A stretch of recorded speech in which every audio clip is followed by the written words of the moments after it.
Bonjour, alors je vais vous présenter sur cette petite capsule vidéo ce qu'est un son en expliquant dans une première partie le mécanisme d'une onde sonore et dans une deuxième partie je vais vous expliquer comment on distingue un son grave d'un son aigu. Donc on va d'abord utiliser cette petite animation qui représente ici un haut-parleur avec notamment la membrane en rouge, qui est en gros la sortie du haut-parleur, la partie visible du haut-parleur. Tous ces petits points qui sont là, c'est des particules d'air, puisqu'on dit souvent que un son, c'est de l'air qui vibre. Donc, on peut modéliser ça par des petits points qui vont chacun représenter en gros une particule d'air, et on va voir justement le mouvement que ça engendre. Donc si je lance une impulsion sur mon haut-parleur, vous avez vu la membrane se déplacer. Elle a poussé les particules d'air qui étaient juste à côté d'elle. Je le refais. Voilà. Ces particules d'air qui étaient juste à la sortie de la membrane se sont donc déplacées. Elles sont allées pousser les particules d'air qui étaient un peu plus loin, qui elles-mêmes sont allées pousser les suivantes. Et on a eu une onde, comme une vague, qui s'est déplacée de proche en proche tout au long de notre tube ici. Alors maintenant, si on plaçait notre oreille à la sortie du tube, euh, notre oreille a aussi une membrane comme le haut-parleur. La membrane de l'oreille, c'est le tympan. Et donc le tympan serait soumis, est en contact avec les particules d'air qui sont juste ici à la sortie. Et donc si les particules d'air sont en mouvement, elles viennent appuyer sur le tympan et c'est ainsi que l'oreille détecte le son. Donc ici sur cette animation, on n'a pas d'oreille, mais on a des micros qui fonctionnent sur le même principe, qui vont donc être capables de détecter les sons. Donc si je relance mon impulsion, vous voyez ici au niveau du micro rouge une alternance de surpression puis de dépression. Surpression, dépression. Pareil au niveau du micro vert un peu plus tard, le temps que l'onde se déplace jusqu'au micro vert. Donc maintenant, si j'entretiens ce mouvement, comme ceci, voilà, je vais le régler comme ça par exemple pour que ce soit bien visible. Ici, ma membrane, elle vibre à un rythme qui est régulier. Donc, elle pousse et relâche les particules d'air de manière régulière. Et notre onde se propage ici tout le long du tube. Et après, il y en a encore une autre qui arrive derrière. Donc le micro rouge, par exemple ici, détecte une surpression, puis une dépression. Alors il détecte une surpression quand les particules d'air se rapprochent.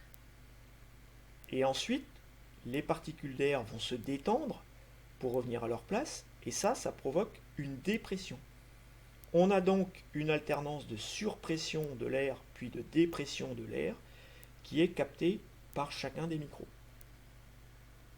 Alors, ça peut être plus ou moins rapide.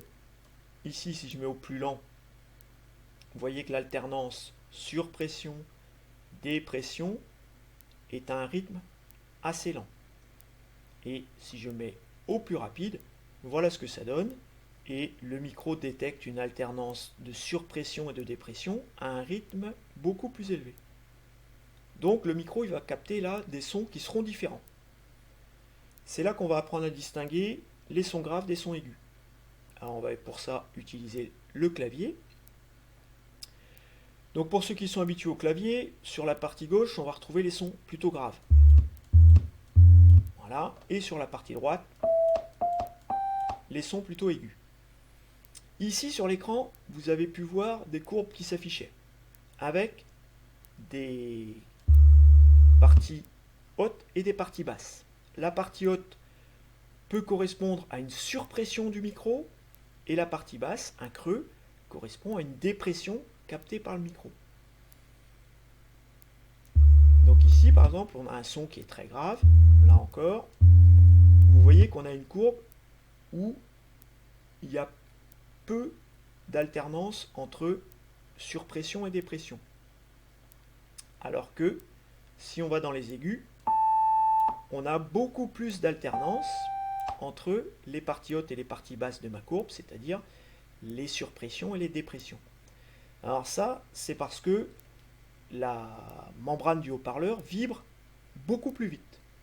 Ici, par exemple, j'ai une fréquence de 880 Hz. Ça veut dire que la membrane de mon haut-parleur vibre 880 fois par seconde, ce qui nous donne un son très aigu. Voilà, 880 Hz, ça veut dire 880 vibrations par seconde. Donc on est dans les hautes fréquences. A l'inverse, si je retourne ici, dans mes sons graves, je peux prendre ici par exemple, ici j'ai une fréquence de 98 Hz. Ça veut dire que ça ne vibre que 98 fois par seconde. Et donc là, on est dans ce qu'on appelle les basses fréquences, qu'on appelle souvent les basses en musique, puisque c'est des sons très graves. Ça veut dire que l'instrument ou le haut-parleur va vibrer à un rythme très lent. Donc voilà comment on distingue un son grave d'un son aigu. Un son grave, peu de vibrations par seconde. Un son aigu aura beaucoup plus de vibrations par seconde. Et ça, c'est caractérisé par la fréquence qui est en Hertz. Ici, par exemple, j'ai un La qui est connu pour avoir une fréquence de 440 Hz. Ça veut dire 440 vibrations par seconde. Voilà, j'espère avoir été clair, j'espère que vous savez un peu mieux ce qu'est un son et que vous avez appris à distinguer un son grave d'un son aigu. A bientôt.